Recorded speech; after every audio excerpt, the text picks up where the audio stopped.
لله رب العالمين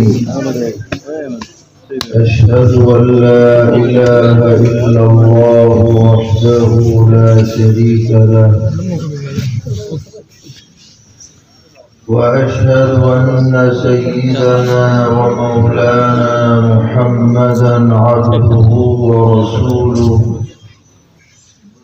صلى الله تبارك وتعالى عليه وعلى آله وأصحابه وذرياته أجمعين. أما بعد فأعوذ بالله من الشيطان الرجيم. بسم الله الرحمن الرحيم. يريدون ليطفئوا نور الله بأفواههم والله متم نوره ولو كره الكافرون. صدق الله مولانا العلي العظيم.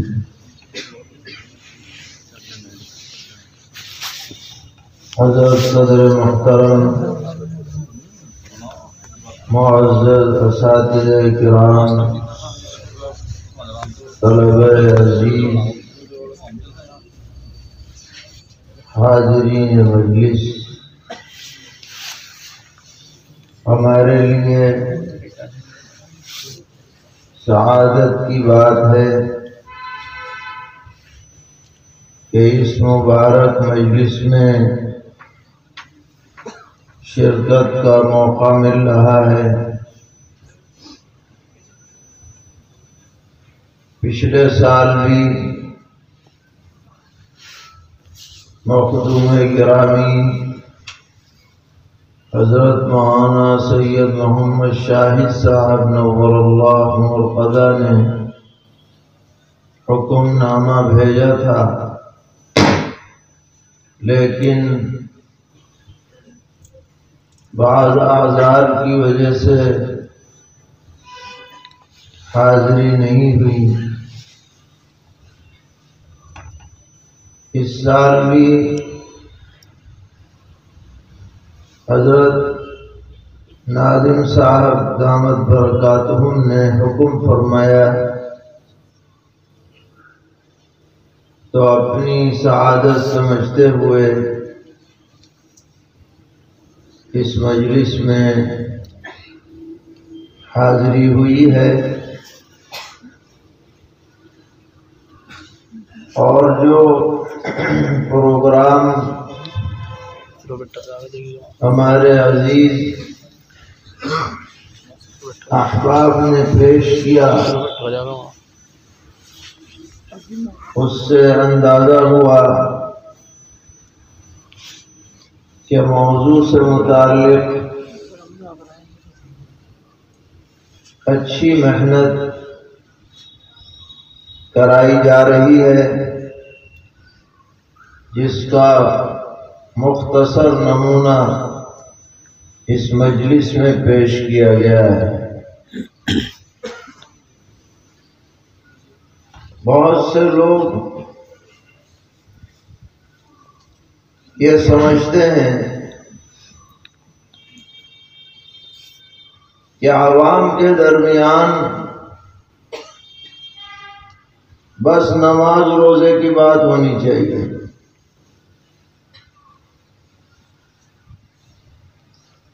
اور بھائی اختلاف کی بات کرنا یہ تو گویا کہ امت میں افتراق پیدا کرنا ہے۔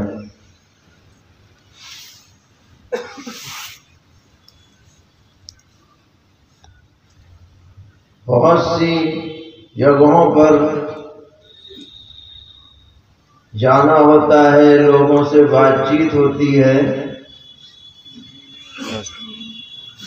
تو ان کے ذہن سے یہ بات نکل کے آتی ہے کہ بھئی اتحاد ہونا چاہیے، اور امت میں کوئی اختلافی بات نہیں ہونی چاہیے، سب کو مل جل کے رہنا چاہیے۔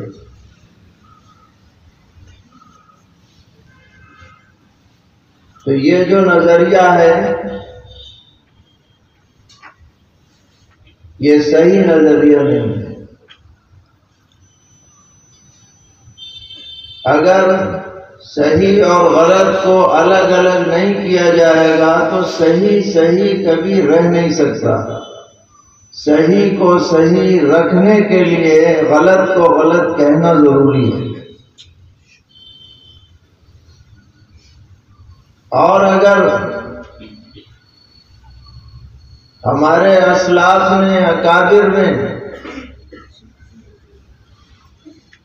احقاق حق اور ابطال باطل کا فرض انجام نہ دیا ہوتا تو یہ دین اصلی شکل میں آج ہمارے سامنے موجود نہ ہوتا۔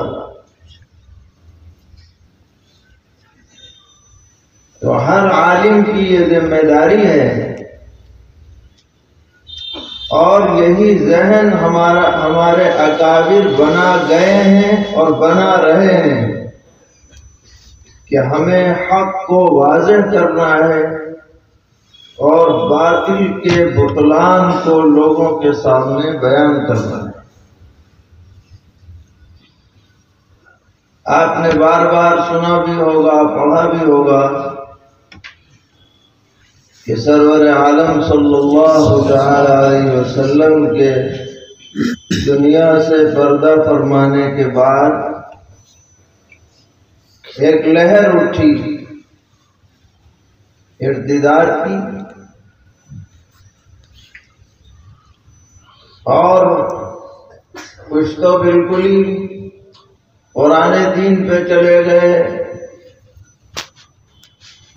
اور کچھ نے الگ نئے نبی کی پیروی شروع کر دی، اور کچھ نے یہ کہا کہ ہاں ٹھیک ہے اسلام پر تو رہیں گے مگر زکوٰۃ نہیں ادا کریں گے۔ امیر المومنین کو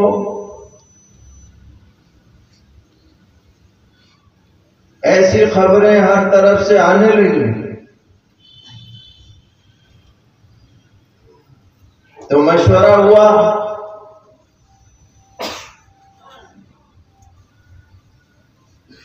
تو سیدنا حضرت ابوبکر صدیق رضی اللہ تعالی عنہ جو خلیفہ اول ہیں اور پیغمبر علیہ الصلوۃ والسلام کے بعد امت میں سب سے اعلیٰ درجے پر فائز ہیں،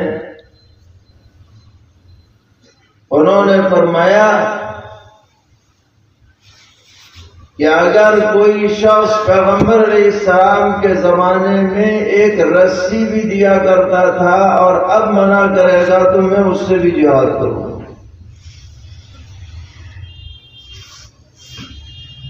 تو سیدنا حضرت فاروق اعظم رضی اللہ تعالی عنہ روایت میں آتا ہے کہ انہوں نے حضرت ابوبکر رضی اللہ عنہ سے خطاب کرتے ہوئے یوں عرض کیا کہ حضرت امت پر رحم فرمائیے، تعلق امت محمد صلی اللہ علیہ وسلم۔ گویا یہ کہنا چاہتے تھے کہ جو بڑے بڑے مرتد ہیں پہلے ان سے نمٹ لیا جائے، ان سے تو بعد میں دیکھا جائے گا۔ تو سیدنا حضرت ابوبکر صدیق رضی اللہ تعالی عنہ نے وہ تاریخی جملہ ارشاد فرمایا کہ عمر جبار فی الجاہلیہ و خوار فی الاسلام، اسلام لانے سے پہلے تو بڑے دبنگ تھے اور اسلام لانے کے بعد کمزور بن رہے ہو۔ اینقص الدین وانا حی، دین میں کوئی کمی آ جائے، ذرا سا اس میں نقصان آ جائے اور ابو بکر زندہ رہے، یہ نہیں ہو سکتا۔ حضرت فاروق اعظم رضی اللہ تعالی عنہ فرماتے ہیں کہ یہ جملہ سن کر میرا دل میرے دل میں یہ بات آئی کہ اللہ تعالیٰ نے ان کے سینے کو منشرح فرما دیا ہے، اسی میں خیر ہے۔ اور پھر اللہ تعالیٰ نے اس جرأت مندانہ اقدام کا یہ اثر ظاہر فرمایا کہ چند ہی دنوں کے اندر سارا پانی پڑ گیا اور ارتداد کی لہریں ختم ہو گئی۔ جرأت اور عزیمت کی بنیاد ہے۔ تو حضرت فاروق اعظم رضی اللہ تعالی عنہ فرماتے تھے کہ اگر عمر کی پوری زندگی ابو بکر لے لیں اور اپنی زندگی کی وہ رات جو غار ثور میں پیغمبر علیہ السلام کے ساتھ گزاری اور وہ دن جب یہ جرأت مندانہ فیصلہ کیا مرتدین کے خلاف، وہ مجھے دے دے تو میں سمجھوں گا سودا سستا ہے۔ تو ہم لوگ اس جملے کو ہمیشہ یاد رکھیں کہ ہمارے زندہ رہتے ہوئے ہماری آنکھوں کے سامنے دین بگڑتا رہے، عقیدے بگڑتے رہیں، لوگ مرتد ہوتے رہیں اور ہم چین سے بیٹھے رہیں، یہ ہرگز نہیں ہونا چاہیے۔ ہم سے جو کچھ بھی ہو اس کے لیے تیاری، مقابلہ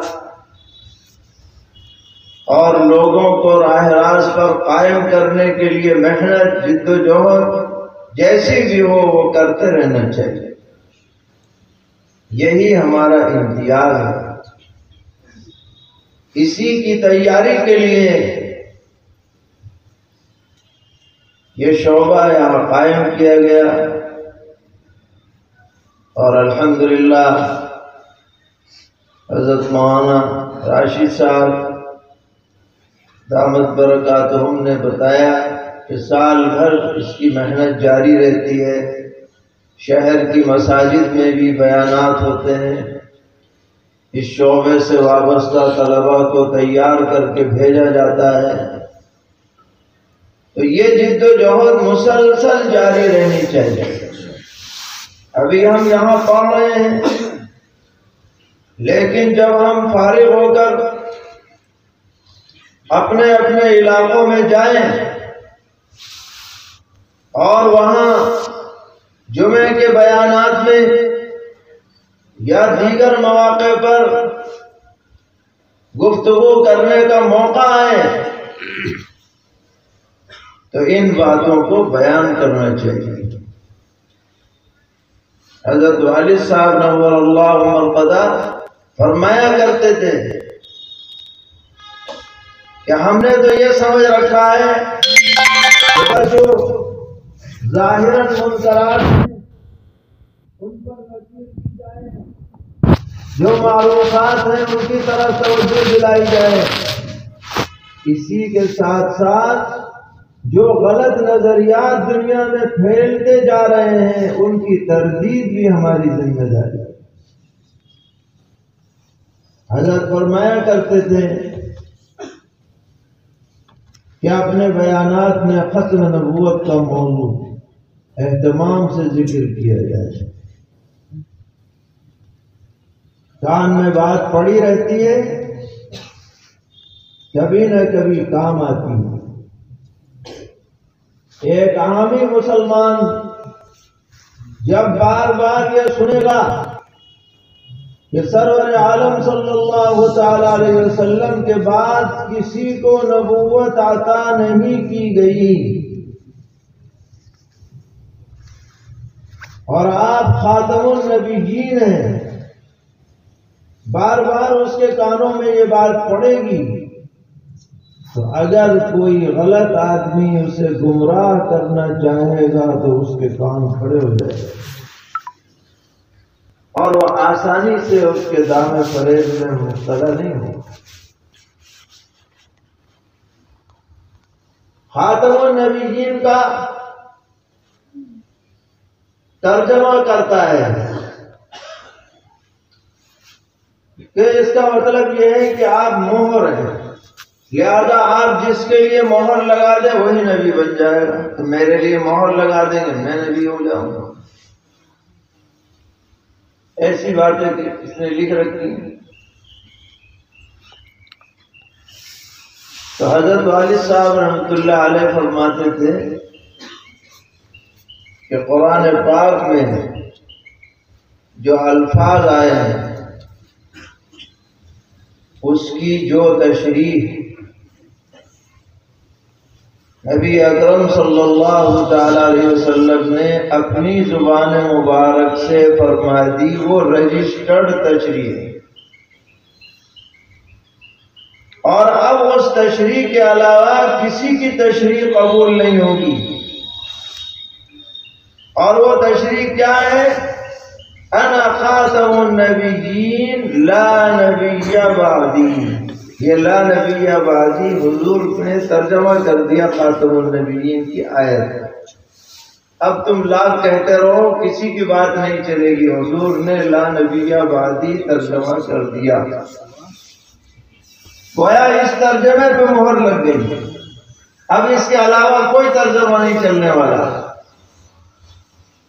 یہ فرما گئے ہادی لا نبی بعدی، قصہ ختم۔ اسی طریقے پر ہمیں عوام کے سامنے حضرت مہدی کے بارے میں اور سیدنا حضرت عیسیٰ علیہ نبینا وعلیہ الصلوۃ والسلام کے بارے میں جو بنیادی معلومات احادیث شریفہ سے ثابت ہیں ان کا بھی موقع بموقع ذکر کرنا چاہیے کہ حضرت مہدی کون ہیں، کہاں کے رہنے والے ہیں، کس خاندان سے ان کا تعلق ہے،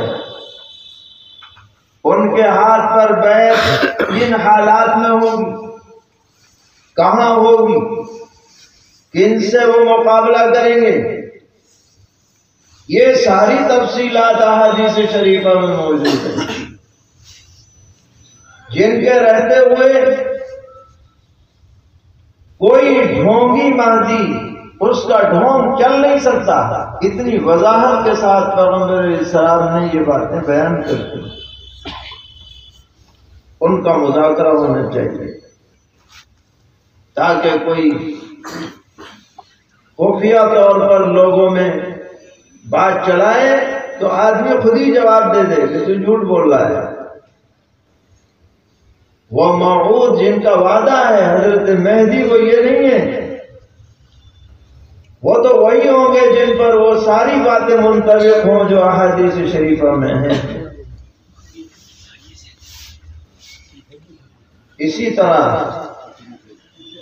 سیدنا حضرت عیسیٰ علیہ نبینا وعلیہ الصلوۃ والسلام کے بارے میں جو امت کا متفقہ عقیدہ ہے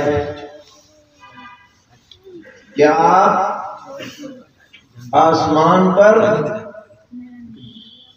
زندہ تشریف فرما ہیں۔ قرآن نے کہہ دیا وما قتلوه وما صلبوه ولكن شبه لهم۔ یہودی نہ قتل میں کامیاب ہوئے نہ سولی پر چڑھانے میں کامیاب ہوئے، حالت مشتبہ ہو گئی، اللہ تعالیٰ نے انہیں اپنے پاس زندہ بلایا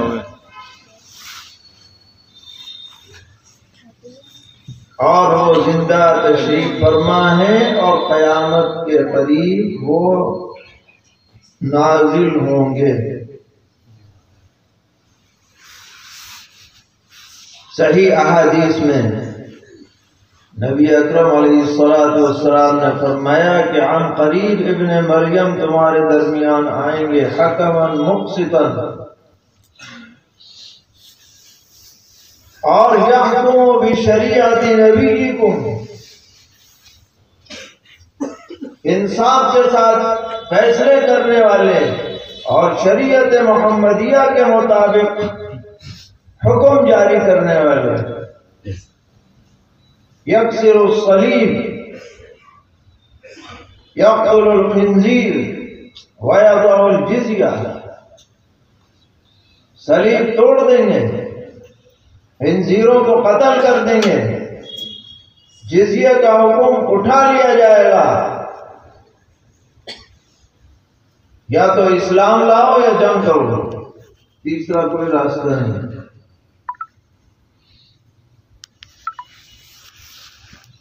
جب یہ حدیث بخاری شریف میں آئی، حضرت شیخ الاسلام مولانا سید حسین احمد مدنی نور اللہ مرقدہ ان کے درس میں یہ بات ہم نے حضرت فقیہ الامت مفتی محمود حسن صاحب گنگوئی نور اللہ مرقدہ سے بار بار سنی کہ جب یہ حدیث آئی تو طلبہ آپ کے ساتھ گھر سے درسگاہ تک جاتے تھے، لینے کے لیے آتے تھے، تو راستے میں طلبہ نے پوچھا کہ جزیہ کا حکم تو اسلام میں وارد ہے، تو حضرت عیسیٰ علیہ السلام اسے کیسے ختم کر دیں گے؟ یہ بات سمجھ میں نہیں آ رہی۔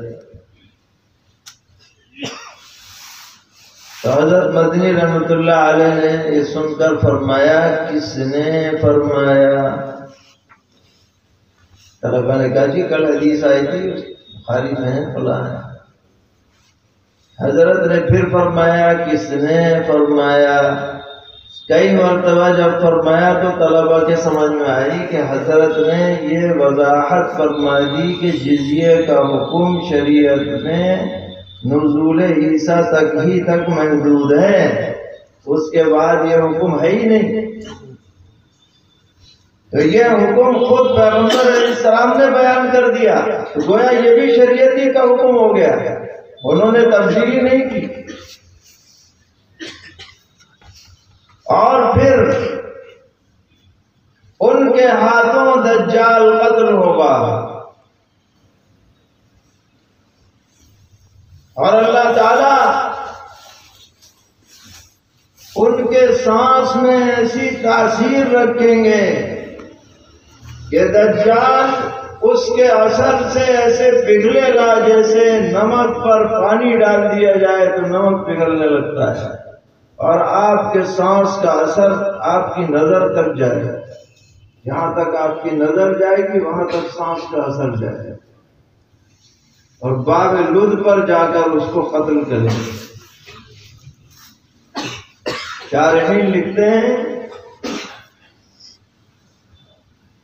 کہ یہ جو نظام بنا، حضرت عیسیٰ علیہ السلام کو آسمان پر زندہ تشریف فرما رہنے کا، اس کے پیچھے حکمت یہ ہے کہ دنیا کا سب سے بڑا فتنہ ضلالت دجال کا فتنہ ہے، اور سب سے بڑی ہدایت کی روشنی لے کر خاتم النبیین حضرت محمد مصطفیٰ صلی اللہ علیہ وسلم تشریف لائے۔ ہونا تو یہ چاہیے تھا کہ آپ ہی کے ذریعے سے دجال کا خاتمہ ہوتا،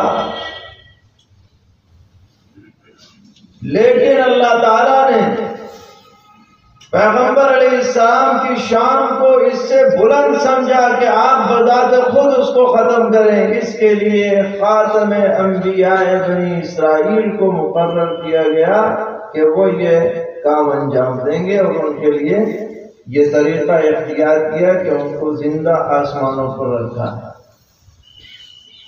واللہ تعالی عالم۔ بہرحال یہ عقیدہ کسی کا گڑھا ہوا نہیں ہے، کسی کا بنایا ہوا نہیں ہے، ضعیف اور کمزور حدیثوں پر مبنی نہیں ہے، متواتر احادیث پر یہ عقیدہ مبنی ہے، جس میں کوئی شک شبے کی گنجائش نہیں۔ یہ بات لوگوں میں بیان ہونی چاہیے، پہلے سے کانوں میں بات پڑی رہے گی تو گمراہ کرنے والے انشاءاللہ کامیاب نہیں ہوں۔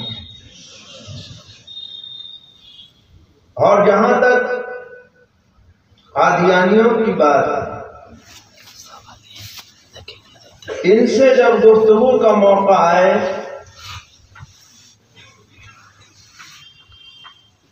تو بجائے ختم نبوت، رفع و نزول عیسیٰ، ظہور مہدی، ان موضوعات پر بات کرنے کے بجائے بات شروع کی جائے مرزا کے کیریکٹر کے بارے میں کہ بھائی کوئی بھی دنیا میں اصلاح کا کام لے کر آئے تو سب سے پہلے اسے خود ٹھیک ہونا چاہیے۔ اگر وہ خود ٹھیک نہیں ہے تو مہدی، عیسیٰ، نبی ہونا تو دور کی بات ہے، پہلے شریف آدمی ہونا تو ثابت کرو اپنے حضرت صاحب کو۔ یہ بات یہاں سے شروع ہو، اس لیے کہ ان کے خود لوگوں نے ان کے کمزور کردار کو اجاگر کیا ہے جو ان کے حالات پہ لکھے گئے ہیں۔ دماغ ان کا کیسا تھا، بیماریاں کیسی تھیں، ٹانک وائن پیا کرتے تھے، نامحرم عورتوں سے خدمت لیا کرتے تھے، الٹی سیدھی بکواسیں ابھی آپ سن رہے تھے، محمدی بیگم پہ فدا ہوئے، 9 سال کی لڑکی ہو، ماموزاد بھائی کی لڑکی، اس پہ فدا ہو گئے کہ اللہ تعالیٰ نے میرا نکاح کر دیا اور پھر میرے نکاح میں ضرور آئے گی، مگر وہ بھی اللہ کے بندے ایسے پختہ تھے کہ ہل کے نہ دیے۔ دوسرے سے شادی کر دی، پھر پیشین گوئی کر دی، اس کا شوہر مرے گا، مرنے کے بعد پھر یہ میرے نکاح میں آئے گی، خود مر گیا، اس کے نکاح میں نہیں آئی اور یہ 40 سال تک زندہ رہی۔ مولانا چنیوٹی صاحب فرمایا کرتے تھے کہ یہ 40 سال تک اسلام پر زندہ رہی اور اللہ تعالیٰ نے اس کے کذب اور جھوٹ کا اسے زندہ ثبوت کے طور پر اسے لوگوں کے سامنے رکھا۔ یہ کوئی ڈھکی چھپی باتیں نہیں ہیں۔ اگر کوئی شخص بھی ان میں سے ملے اور وہ جھک بازی کرے تو اسے لوٹ پھیر کر کے اسی پر لانا چاہیے کہ پہلے آپ اپنا کردار ثابت کریں سے۔ سرور عالم صلی اللہ تعالی علیہ وسلم نے نبوت سے پہلے شاندار کردار پیش فرمایا، فقد لبثت فیکم عمرا من قبلی، 40 سال ایک انگلی رکھنے کی بھی جگہ نہیں۔ الصادق اور الامین آپ کا لقب رہا، اخلاق شاندار رہے، اس میں کوئی چیز نظر نہیں آتی۔ تو اس کے لیے ہمیں تیاری کرنی ہے، حالات سے باخبر رہنا ہے، اور تحفظ ختم نبوت اگرچہ ایک عنوان ہے اور اس کے تحت میں قادیانیت کا نام آتا ہے، لیکن دراصل یہ بہت وسیع موضوع ہے۔ ہر وہ کام، ہر وہ عمل، ہر وہ عقیدہ جس سے اصل دین پر فرق پڑتا ہو، اس کا تحفظ، یہ تحفظ ختم نبوت کے دائرے میں داخل ہے، چاہے نام اس کا کچھ بھی ہو۔ قادیانیت کا بھی مقابلہ کرنا ہے، شکیلیت ایک باطنی تحریک ہے، خفیہ تحریک جو نہایت ہی شاطرانہ انداز میں پڑھے لکھے لوگوں میں، نوجوانوں میں چلائی جا رہی ہے، اس کا بھی ہمیں مقابلہ کرنا ہے، ہوشیار رہنا ہے، جہاں تک جس انداز میں بھی ہو سکے صحیح دین لوگوں تک پہنچانا ہے۔ آج میڈیا کا دور ہے، طرح طرح کے فتنے، ایک مرزا محمد علی انجینئر کے نام سے کتابیں رکھ کے بیٹھتا ہے، گویا اس سے بڑا کوئی علامہ ہی نہیں، الٹی سیدھی تعویلات چیزیں پیش کرتا ہے۔ حامدی نام کا ایک آدمی ہے، ایسا معلوم ہوتا ہے اس سے بڑا دنیا میں سنجیدہ ہی کوئی نہیں، اسی نے دین کو سمجھا ہے۔ ان کا کون مقابلہ کرے گا؟ آسمان سے کوئی نہیں آئے گا، ہمیں اور آپ ہی کو یہ ذمہ داری اٹھانی ہے اور اس جماعت میں شامل رہنا ہے جس کے بارے میں پیغمبر علیہ السلام نے فرمایا کہ میری امت میں ایک جماعت حق پر ثابت قدم رہے گی، لا یضرهم من خذلهم، کوئی ان کو نہ مٹا سکے گا نہ ذلیل کر سکے گا۔ اللہ تعالی ہم سب کو اسی جماعت حقہ میں شامل فرمائے، اپنے بزرگوں کے نقش قدم پر چلائے، ہر قسم کی ذلات سے ضلالات سے امت کی اور ہم سب کی حفاظت فرمائے۔ وصلی اللہ تعالی علی خیر خلقہ محمد وعلی آلہ واصحابہ وذریاتہ اجمعین۔